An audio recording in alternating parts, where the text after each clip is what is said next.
Little thing real quick about air travel and photography gear, especially light stands, which are long and awkward, and what I do and some tips that I have.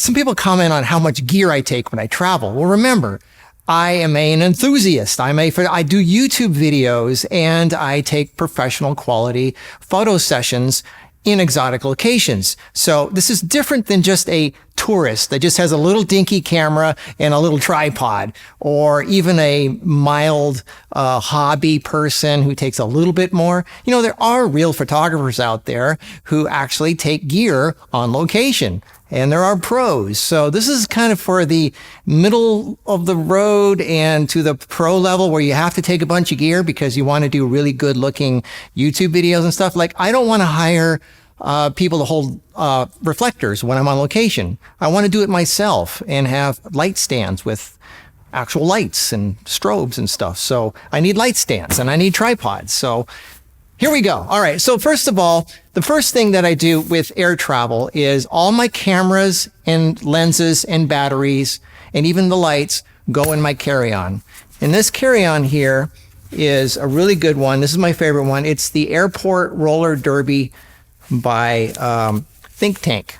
This is a really good one. You got your thing here. And the thing that I like to do is, because it rolls so well, I like to put my light stand case on here like that. So when I go through the airport, you know, it carries the heavy light stands and stuff, which is really good. And then I check the light stand bag.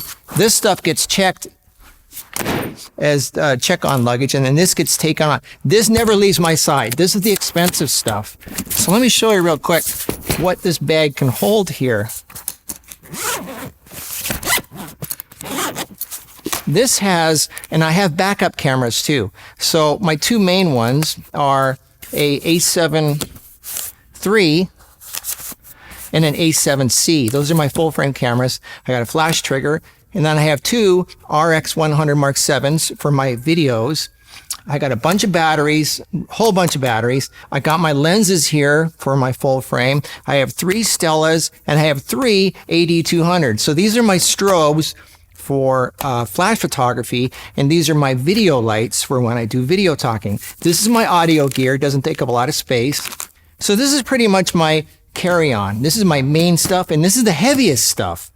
So most of my weight, like they never weigh your carry-on. So this is my heaviest stuff.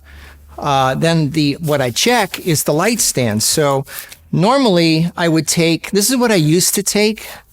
I used to take things like this, which are really good, and I still do occasionally. This is a good one. I don't even know where I got this, but this is really cool. This one is a case that came with the light set that I got. It's an impact light set, and anytime you buy a light set with light stands and stuff, they give you a nice case. And I noticed this one is really good for traveling. It's nice and big. It's nice. It's got insulation on it. And then this is my favorite one here. This is by Onstage. This one is really long, and I have 3 of these. This is really heavy duty. This is for stage equipment, and you can put anything in there. You can even put like your 10-foot big long light stands. It's here. So if you're really heavy duty, this one is really good. Now here's the problem.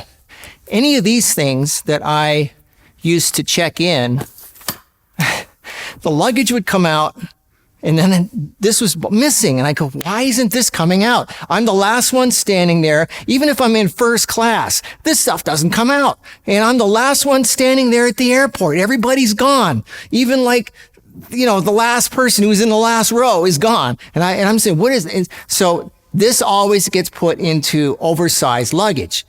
And I'm like, this isn't even that oversized. I mean, it's because it's long and thin that somehow psychologically they think it must be oversized. So I tried an experiment. I put everything into a duffel bag because a lot of people use duffel bags when they travel. This thing is huge. This thing is much bigger than this little thing. Not even as long as this. Look at this thing. It's the same length as this thing, and it's twice as tall, and it's 4 times bigger. This thing gets checked into oversize. But guess, I figured this was going to happen, and it did. This came right out. Because it's a duffel bag. This is considered typical American luggage. So this is not considered a weird thing. It's not considered oversized, even though it's 3 times the size of this thing. So my suggestion is get a huge duffel bag, and they will check it through like normal luggage. Now, yeah, you can use golf bags and stuff like that for golf clubs, but these ones are my regular ones that I used to use all the time. But we just did a big trip, and I use this duffel bag, and they totally just considered it normal baggage. So let me show you what's in this thing. Here's some more tips and things that I'm going to show you. So I've got this little thing. This has 6 light soft boxes in it, which I did a video on recently. This is another soft box. Here's a 80 centimeter umbrella soft box. Here's a 120 centimeter softbox. Then there's the light stands and the tripods. Now here's the interesting thing. These are all light stands and tripods. They take up a lot of space. Now here's a little tip.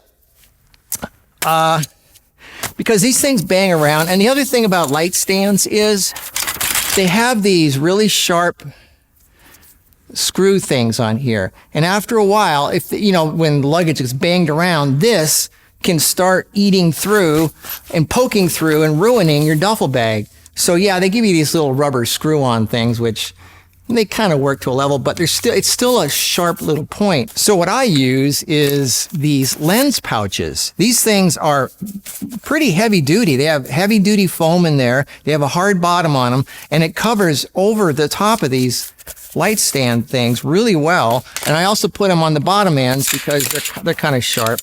So I put these on my light stands, but also my tripod, the bottom of it, but especially the top. Now I use really lightweight, cheap tripods made out of plastic because they're lightweight. And this is my favorite one. It goes up to over 6 feet tall. I made a video about it. But all this gear on top, all this complicated stuff here is plastic, and it's banging around in here against metal. So I put one of these things over top of that to protect it, and it works really well. And I do that again here's another one. I have 2 of these tripods. So I have one over the top of the head, and another one over the bottom. These lens pouches are pretty cheap, and they're just great protection devices. Here's another one. See, to protect all this little stuff here, I have a lens pouch over it. And here is 2 10-foot impact stands, which if I didn't have this thing over that, they would start poking through the duffel bag. So, and then also you can use the lens pouches for here. I have a little tiny one here that's protecting my backup flash trigger. I now always have a backup flash trigger. And also I have another one here for my little Osmo Action behind the scenes camera. It's just, these little pouches are so great. I bought like a dozen of them, and I protect everything with them. So these things are great. They come in different sizes. I'll put the links down below for these. Anyway, so this is how I travel. And, a duffel bag, even though, yeah, look at all the stuff I have. I have 3 10-foot light stands, 2 8-foot light stands, 2 6.5-foot light stands. I have 2 tripods. Here's another little tripod. It looks like a lot of stuff, but it's really not that much. But for a lot of people leaving comments, you're like, yeah, that's a lot of stuff, Marcus. Well, I'm a photographer. This is what photographers do. They have gear. I make YouTube videos. I make professional quality photo shoots. This is what a typical photographer who takes their work seriously takes with them. This isn't just like a tourist on location with a little camera. You need the stuff like this. And I don't hire people to hold reflectors for me when I'm on location. I want to work quietly by myself and have some stands with some lights, strobes or video lights or whatever. So we don't have to talk to people. We can concentrate on the thing. I like working quietly and privately by myself.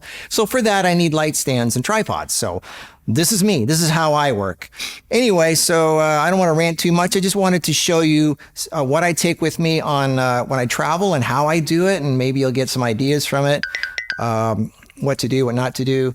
So I hope this helped in some way, and next week I'll show you something else about something. Okay, well, I'll see you next week. Bye.